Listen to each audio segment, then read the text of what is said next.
वास्तव में जो ये विषय मेरे दिमाग में आया, इसकी जो पृष्ठभूमि रही वो ये ही रही कि लगभग 1.5-2 वर्ष से हर कोई ये सुन रहा था कि अब गुरु शनि एक साथ हैं, गुरु नीच राशि में है, शनि के साथ युति है, गुरु कमजोर हो जाते हैं, आदि इत्यादि। और जो इसमें जो इस ज्योतिष के क्षेत्र में है, विशेषकर वो लोग जहाँ पे आजीविका भय से चलती है, वहाँ पर लोगों को इस युति को लेकर काफ़ी भ्रम फैलाया भी जाता है। ये मैं स्वीकार करता हूँ, और जो लोग हम में से यहाँ पे जो उपस्थित हैं और जो ज्योतिष के क्षेत्र में, वो जानते भी हैं। किंतु कुछ नकारात्मक परिणाम होते हैं, वो हम समझ सकते हैं, किंतु उसके अतिरिक्त भी यह योग अपने आप में विशेष है। और विशेष इसलिए है क्योंकि यह जीव और कर्म से संबंधित योग है। जीव कौन है? जीव है बृहस्पति और कर्म है शनि। तो अगर यह योग बुरा होता या इसमें नकारात्मकता ही होती, तो कर्म का इतना बड़ा उपदेश भगवान श्री कृष्ण आकर कुरुक्षेत्र में क्यों देते और विश्व का के इतिहास का सबसे बड़ा युद्ध क्यों होता? तब मेरे मन में कुछ विचार आया कि ऐसा क्या है इस योग में जिसने ये एक समझ दी है या एक भय दिया है कि ये एक नकारात्मक युति है और इससे सावधान रहना चाहिए। देखिए, बहुत सामान्य सा उदाहरण है। हमारे साथ मेरे मित्र हैं भूपेंद्र जी, जो पुलिस अधिकारी हैं। अब पुलिस किस लिए है? पुलिस भयभीत करने के लिए नहीं, न ही पुलिस उसे परेशान करेगी जो नियमों का पालन करता है। जब कभी भी हम नियमों को तोड़ते हैं, सामान्य सामाजिक नियम हैं, चाहे वो वैधानिक नियम है, कानून है, कहीं भी हम तोड़ेंगे तो समस्या उत्पन्न होगी। उसके लिए पुलिस है। अब हमें इस ग्रह की युति को भी ऐसे ही समझना पड़ेगा, और यही इस मेरे आज कहने का आशय है। दरअसल मैंने नाम रखा इसका कर्माजीव प्रकरण, कर्माजीव एपिसोड ऑफ लाइफ। जो कर्माजीव एपिसोड है, जो लोग भी ज्योतिष के क्षेत्र में हैं, जिन्होंने ज्योतिष का अध्ययन किया है, वो आचार्य मंत्रेश्वर के एक हस्ताक्षर ग्रंथ के बारे में अवश्य जानते हैं। जिस प्रकार बृहत पराशर होरा शास्त्र के बिना गति नहीं है किसी भी ज्योतिष के विद्यार्थी की, उसी प्रकार एक हस्ताक्षर ग्रंथ आचार्य मंत्रेश्वर द्वारा लिखा गया है, और वह है फल दीपिका। तो फल दीपिका में जब एक अध्याय है कर्माजीव प्रकरण, नाम वहीं से आया है, लेकिन मैंने उस संदर्भ में इसको नहीं उठाया है। जो कर्माजीव प्रकरण आचार्य मंत्रेश्वर ने लिखा है, वह लिखा है जीवन में आजीविका के क्या स्रोत होंगे, what would be the sources of earning in the life of a native। लेकिन जो ज्योतिष का विद्यार्थी है वह यह भी जानता है कि ज्योतिष केवल जीवन में सुख ढूंढने का ज्ञान या विज्ञान नहीं है। यह सबसे बड़ी अल्हड़पन है, सबसे बड़ी नासमझी है, या सबसे बड़ी मूर्खता है कि ज्योतिष को हम केवल उपाय सुख ढूंढने का विज्ञान मानते हैं, उसकी विद्या मानते हैं। ऐसा है ही नहीं। यह हमारी निर्बुद्धि है कि हम ज्योतिष से अपने जीवन को सुखी बनाने के लिए कुछ उपाय ढूंढते हैं। तो क्या ज्योतिष में उपाय नहीं है? हैं, लेकिन उसके संदर्भ को समझना होगा। हर व्यक्ति को सरदर्द अलग अलग कारणों से हो सकता है, सबको आप सेरिडॉन देंगे यह उचित नहीं होगा। लेकिन व्यवहार में हमें यही दिखता है, अच्छा तेरे घर में समस्या है, पैसा नहीं है, ऐसा है वैसा है, काल सर्पयोग होगा, पूजा करा लो। क्योंकि जो सामने वाले आया है वो भयभीत है, और जो जिसके पास वो आया है वो उतनी ऊर्जा नहीं लगाना चाहता कि सही निदान करे। और ऐसा ही इस शनि और गुरु की युति के योग से है। अब हम विषय पर आ जाते हैं। गुरु और शनि देव की युति के बीच के पीछे जो दर्शन है वह क्या है? जैसा कि मैंने पहले कहा कि आचार्य मंत्रेश्वर ने तो इसे आजीविका के संदर्भ में लिखा है, लेकिन आजीविका किसकी? हम दुनिया में आए हैं, हमारी सांसारिक आवश्यकताएं होती हैं, उसके लिए हमें कुछ कमाना पड़ता है, अर्निंग्स, ये ठीक है, वो चाहिए, सबको चाहिए। लेकिन क्या जो शास्त्रकार है या जिसने ज्योतिष विज्ञान लिखा है अपने अनुभव के बाद, वो केवल आजीविका तक ही सीमित है? ऐसा नहीं है। जैसा कि पहले मैंने बताया, गुरु जीव कहलाता है, शनि कर्म कहलाता है। कोई भी व्यक्ति है, कोई भी जीव है जो चलता फिरता है, अगर वो इस विश्व में आया है तो उसे कार्य करना ही पड़ता है, कर्म करना ही पड़ता है। अब कर्म करते हैं तो उसका फल भी मिलता है, और वो जो कर्म फल है वो जिस प्रकार का कर्म किया है उसी के अनुसार ही मिलेगा, ये भी हम सभी जानते हैं।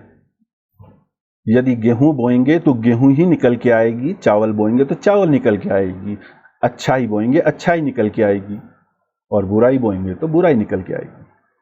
प्रकृति अपने पास कुछ भी नहीं रखती है। जो हम प्रकृति को देते हैं, प्रकृति उससे कई अनुपात में बढ़ाकर वापस दे देती है।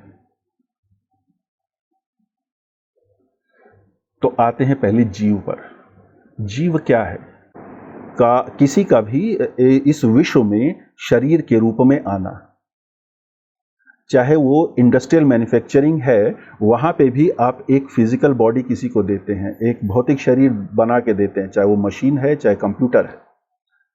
और अगर हम जीव विज्ञान के क्षेत्र में बायोलॉजिकल सिस्टम में देखते हैं तो मानव की संतान होती है, जीव जंतुओं की, गाय भैंस भेड़ बकरी सबकी संतान होती है। तो क्या वही जीव है? केवल फिजिकल एंटिटी जीव नहीं है। क्यों? इसको हम एक सामान्य उदाहरण से समझ सकते हैं, और वो क्या है? आज के समय में जो शरीर के विभिन्न अंग हैं उनको दान करने का एक चलन बढ़ा है। तो क्या है कि जो अंगदान की जो चल रही है, बॉडी पार्ट्स को डोनेट करने की, कि आप आंख दे दीजिए या शरीर का कोई और अंग दे दीजिए, और जैसे जैसे विज्ञान प्रगति कर रहा है तो शरीर के जितने भी क्रिटिकल पार्ट्स हैं, बहुत ही जो नाजुक हिस्से हैं, उनको भी ट्रांसप्लांट किया जा सकता है दूसरे शरीर में। अब यदि ऐसा है कि एक स्वस्थ शरीर के हिस्से को किसी दूसरे शरीर में लगा के इस्तेमाल किया जा सकता है, और कोई व्यक्ति एकदम स्वस्थ स्थिति में इस दुनिया को छोड़ के गया है, उसे कोई बीमारी नहीं है, उसका कोई एक्सीडेंट नहीं है, कोई हॉस्पिटलाइजेशन नहीं है, समय पूरा हुआ और उसने प्राण छोड़ दिया, उसको कोई हार्ट अटैक नहीं आया, कोई रीनल फेलियर नहीं है, कोई ब्रेन स्ट्रोक नहीं है, कुछ नहीं है, एकदम स्वस्थ शरीर, लेकिन प्राण चले गए। तो ऐसा क्या चला गया? क्यों नहीं विज्ञान उसके अंदर कुछ फूंक देता है कि वो पुनः चलने लगे? भाई शरीर का अंग तो ठीक है ना, आप उसकी आंखें निकाल के दूसरे में लगा रहे हो, चल जा रही है, उसकी वहीं चला दो ना। उसके गुर्दे निकाल के किसी दूसरे के पास चला दे रहे हो, उसी में चला दो ना। वो इसलिए नहीं चला पाते हैं क्योंकि एक फिजिकल एंटिटी, एक भौतिक शरीर के अलावा भी कुछ चाहिए, और वो होता है आत्मा। आत्मा क्या है? ईश्वर का वह अंश जो कि एक बहुत बड़ी ऊर्जा का स्रोत है, फिर भी वो नगण्य है, दिखता नहीं है, उसका वो फॉर्मलेस है, उसकी हम कोई आकार नहीं बता सकते हैं आत्मा का। लेकिन जब तक वो शरीर में है तब तक शरीर चलता है, वो निकला चाहे शरीर कितना भी स्वस्थ हो, वो समाप्त हो गया। अर्थात आत्मा महत्वपूर्ण है जहां तक जीव के संदर्भ में हम बात कर रहे हैं, क्योंकि जीव कुछ भी करेगा तभी कर पाएगा अगर उसके अंदर जब तक आत्मा पड़ी है।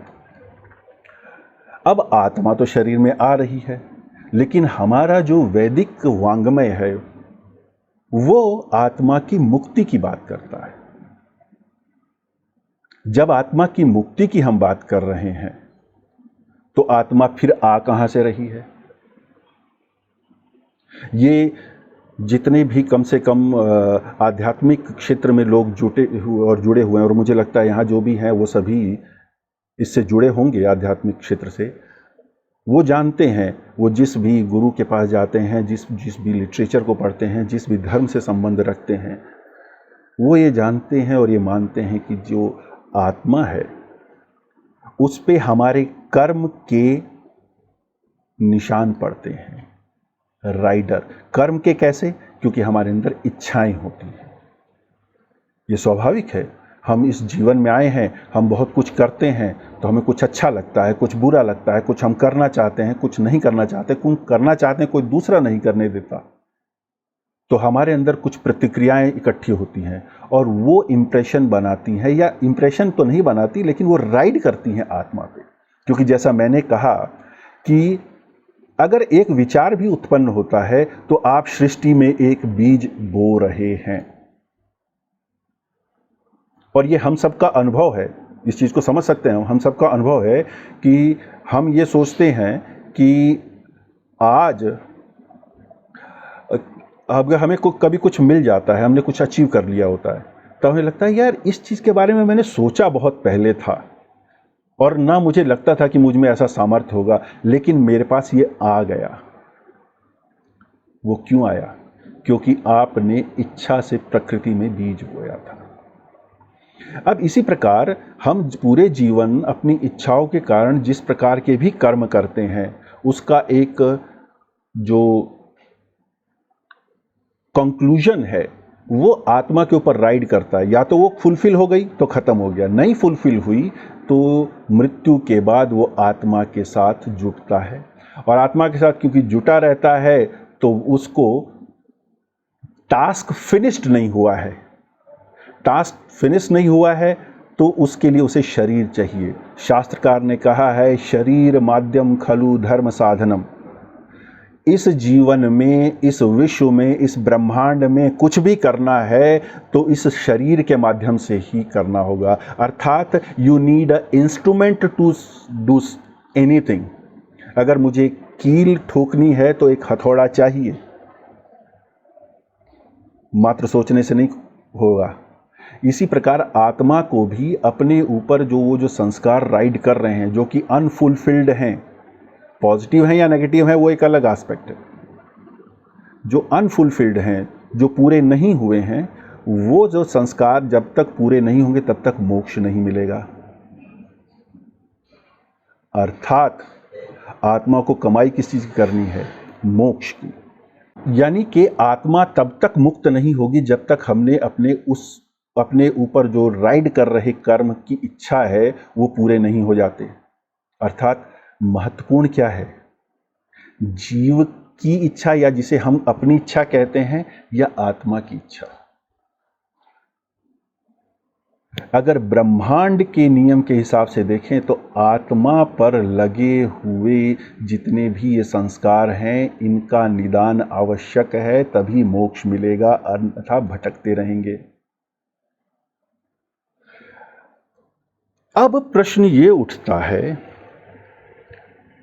कि यदि हमें मुक्ति मिलनी है या मुक्ति हमें चाहिए और आत्मा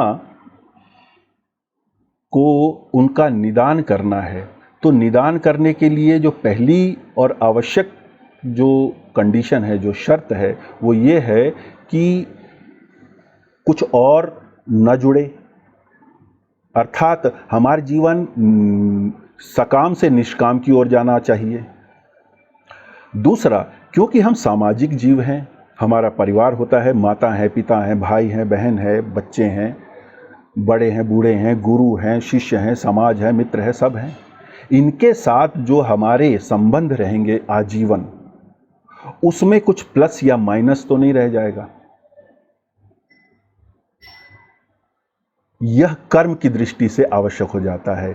अर्थात जीव, जो जीवात्मा है, जो गुरु द्वारा बताई जा रही है, गुरु का कारकत्व है, उसको शनि अर्थात कर्म के साथ कैसे रिलेट करना है, कैसे उनके तारतम्य बनाना है, यह आवश्यक हो जाता है। अब हम ये कहते हैं कि हम तो सामान्य जीव हैं, हमें क्या पता, या उससे पहले एक बात और, अब हम जब जन्म लेते हैं, हम कितनी चीज़ों को अनदेखा कर देते हैं। बिल्कुल वैसा कि हमें दिखता है कि सामने ट्रैफिक की रेड लाइट है, लेकिन उस रेड लाइट को हम अनदेखा कर देते हैं तब, और अनदेखा भी नहीं करते, हम देखते हैं, लेकिन ये देखते हैं कि आसपास पुलिस तो नहीं है, या इस रेड लाइट पे कैमरा तो नहीं लगा हुआ। और अगर ऐसा दोनों स्थितियां नहीं हैं तो हम उस रेड लाइट को क्रॉस करते हैं। यहाँ पर हमने अपने ऊपर नियम के तोड़ने का एक संस्कार डाल लिया, और जब हम 2 बार, 4 बार, 6 बार, 7 बार, 8 बार, 10 बार इस तरह की रेड लाइट तोड़ने में बच निकलते हैं किसी भी दंड से, तो यह आदत बन जाती है। तब हम जहां आवश्यक है वहां पर भी ध्यान नहीं दे पाते कि यह रेड लाइट है, और वहां पे हम गलती कर बैठते हैं।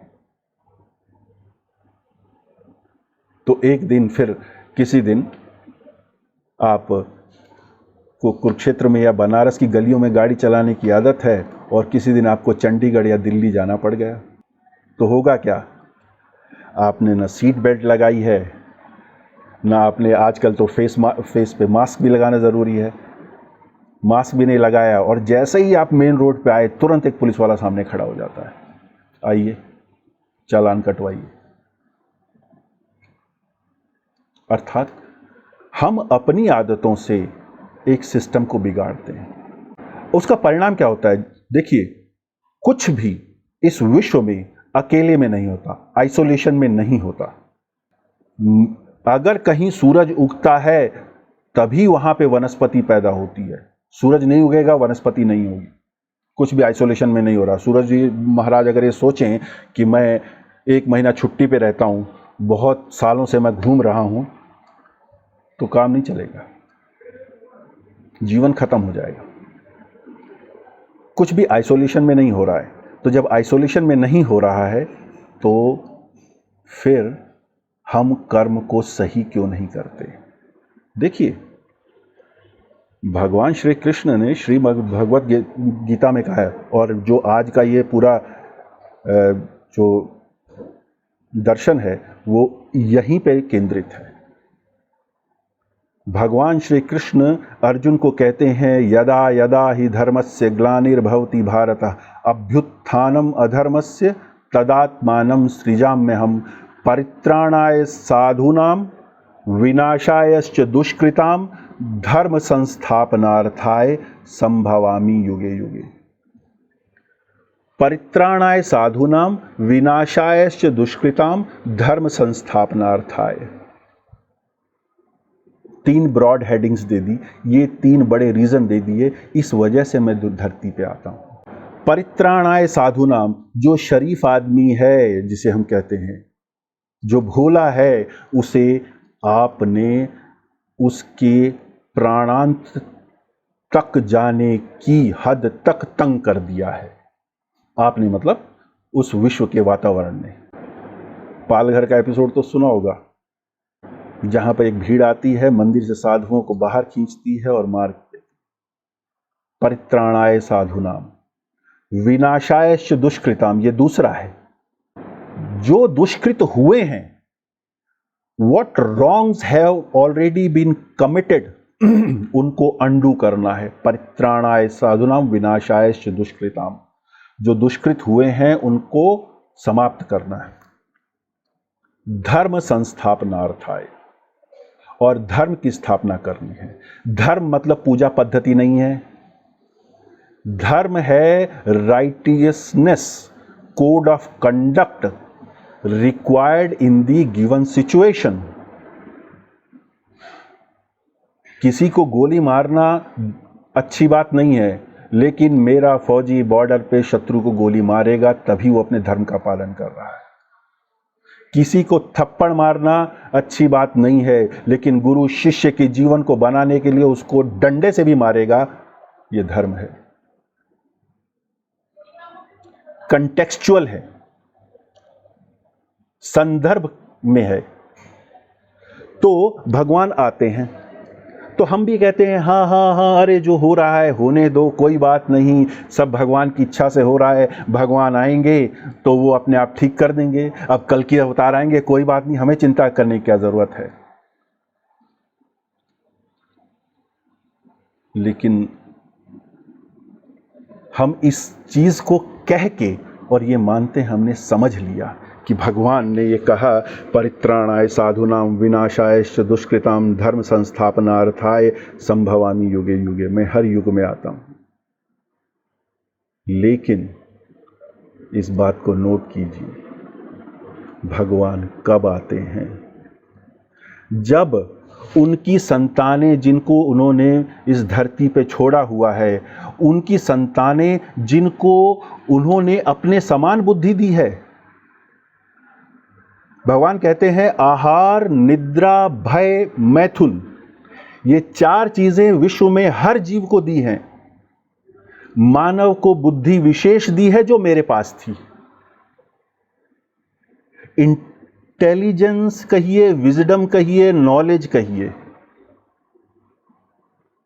भगवान ने वो आदमी को दे दी, डेलीगेट कर दिया। यू मैनेज योर अफेयर्स, भगवान ने डेलीगेट कर दिया उसको कि आप अपने अफेयर्स को खुद मैनेज कीजिए। ये भगवान ने दे दिया व्यक्ति को। उसके बाद हमने बुद्धि ले ली। ज्योतिष में, जो ज्योतिष के विद्यार्थी हैं यहां पे, वो समझते होंगे एक होता है फ्री विल का हाउस। वो जो फ्री विल है वो भगवान ने दे दी है, और वो सीधे सीधे जीव के दृष्टि से में आता है। 9th हाउस जीव का है, बृहस्पति का है। सीधे सीधे फ्री विल कहां पे आती है, विजडम कहां जाती है, सीधी दृष्टि तीसरे घर पे, जो हाउस ऑफ फ्री विल है। भगवान ने दी है वो फ्री विल, लेकिन हम उस फ्री विल का क्या करते हैं, मिसयूज। हम एक चाकू लाते हैं रसोई में सब्जी काटने के लिए, लेकिन अगर उससे हम किसी का खून कर दें तो उस समय क्या हम सोचते हैं कि हेतु क्या था, कर क्या रहा हूं, what is the purpose. Likewise इसी प्रकार आए किस लिए हो, कर क्या रहे हो। तो हमने वो नहीं किया जिसके लिए भगवान ने हमें बुद्धि दी थी। मैंने गलती की, दूसरे ने गलती की, तीसरे ने भी गलती की, चौथे ने भी गलती की, 5वें ने समझा समाज ही गलत है तो मैं सही कुछ करूंगा ही नहीं, और फिर हम वही नक्कटों की टोली इकट्ठी हो जाती है। नक्कटों की टोली एक छोटी सी कहानी है, मैं संदर्भ आ गया है तो सुना देता हूं। एक बार एक चोर था। एक बार ऐसा ही संदर्भ बन गया कि रात को एक बार उस चोर को फिर इच्छा हुई कि ये गांव जो है आसपास जो सुना है वो बहुत ही अमीर है, वहां जाके चोरी करनी चाहिए। तो पहले पुराने जमाने में सेंध मारी जाती थी। सेंध होता था, दीवार तोड़ा जाता था। तो दीवार जब तोड़ के वो चोर घर के अंदर घुसने लगा तो जो घर का जो स्वामी था वो जग गया और उसने देखा कि इधर से कोई सेंध मार के आने वाला है। उसने तलवार उठाई और देखा कि जैसे ही कुछ वो उसकी गर्दन घर के अंदर की तरफ आएगी, मैं तलवार चला दूंगा, और उसने तलवार चला दी। चोर को भी लगा कि कुछ लगने वाला है, वो पीछे हट गया, लेकिन उसकी नाक कट गई। अब कटी हुई नाक लेके कहाँ जाए था। उसने सोचा कि अब मैं भाग दौड़ कर नहीं सकता, दीवार फांद नहीं सकता, सेंध मार नहीं सकता, चोरी कर नहीं सकता, तो क्या करूं। तो सुना है बाबा गिरी कर लो, बहुत बढ़िया है, दुनिया आएगी आपके चरणों में रहेगी, आपको चढ़ावा भी चढ़ाएगी, आराम से खाओ पियो मौज करो। अब दो चार लोग इकट्ठे हो गए, वो भी उसके बाबा के साथ लग गए चेले बन के।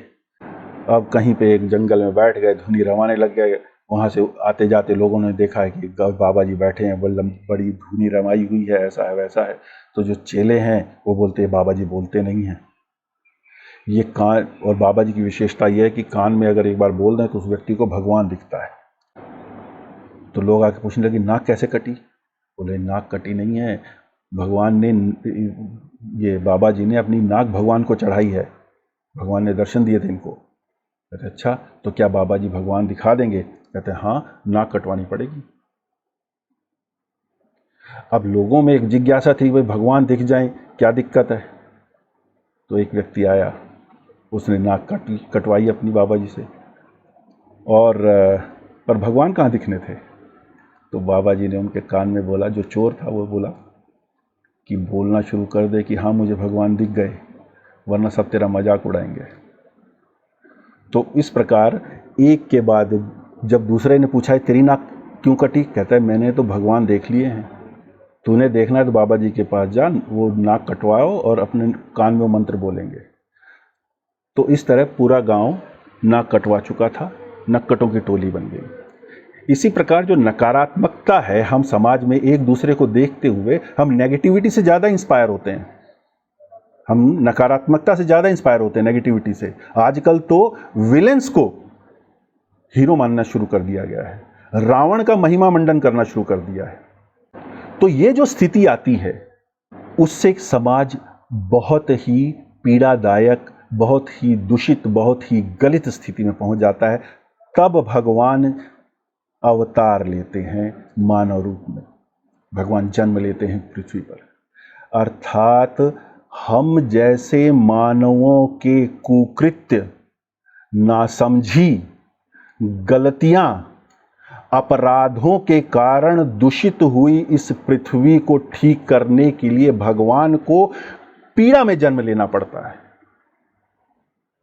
तो हम जो बहुत प्रसन्न होते हैं कि भगवान ने अवतार लिया, अवतार लिया, अवतार लिया, ये अपने आप में दूसरा संदेश है कि मानव तू निकृष्ट है, तुझे मैंने फ्री विल दी थी, तुझे मैंने विजडम दी थी, तूने उसका दुरुपयोग किया, और जो मैंने इतनी सुंदर जगह बना के दी थी उसका अर्थ का अनर्थ कर दिया, उसे नष्ट कर दिया है, उसे रहने योग्य नहीं रखा है, न भौतिक रूप से न मानसिक रूप से। तेरी निकृष्टता की वजह से मैं ऊपर से दोबारा नीचे आना पड़ रहा है मुझे। अर्थात यदि हम गलत कर्म करके इस पूरी धरा को खराब कर रहे हैं तो हम भगवान को पीड़ा दे रहे हैं। भगवान हमारी पीड़ा के कारण यहाँ पे अवतार लेते हैं, ये खुश होने का विषय नहीं है। तो हमें क्या करना चाहिए। अब मेरे ख्याल में सबको समझ में आ गया होगा कि अवतार जब भगवान लेते हैं तो उनके मन में कितना क्षोभ होगा। खैर भगवान इन चीज़ों से परे हैं, पर फिर भी वो मानव रूप में जन्म लेते हैं, मानव की तरह ही जीते हैं, मानव की तरह ही पीड़ाएं सहते हैं। भगवान कृष्ण कारागार में उत्पन्न होते हैं, भगवान श्री राम पूरे भूमंडल के स्वामी, पूरा जीवन दूसरे के लिए, एक दिन भी अपने लिए नहीं जिए। क्यों? क्योंकि समाज ने बहुत कचरा इकट्ठा किया हुआ था, उसका परित्राण करना था, विनाश करना था दुष्कृतों का, धर्म की स्थापना करनी थी। तो भगवान आते हैं, लेकिन वो हमारे अपराधों के कारण आते हैं। जैसे होता है ना कि औलाद नालायक तो है, लेकिन क्या इसे जान से मार दूं? भगवान के मन में भी किंचित वही भाव रहता होगा कि हैं तो मेरे ही, इन्हें मरने के लिए कैसे छोड़ दूं। तब वो अवतार लेते हैं, तब वो जीवात्मा, परमात्मा जीवात्मा बनके, जीव बनके इस धरती पे आ जाता है। तो एक अच्छी संतान होने के नाते हमें क्या करना चाहिए, हमें कैसे पता लगेगा, विषय अब यहां पे आ जाता है।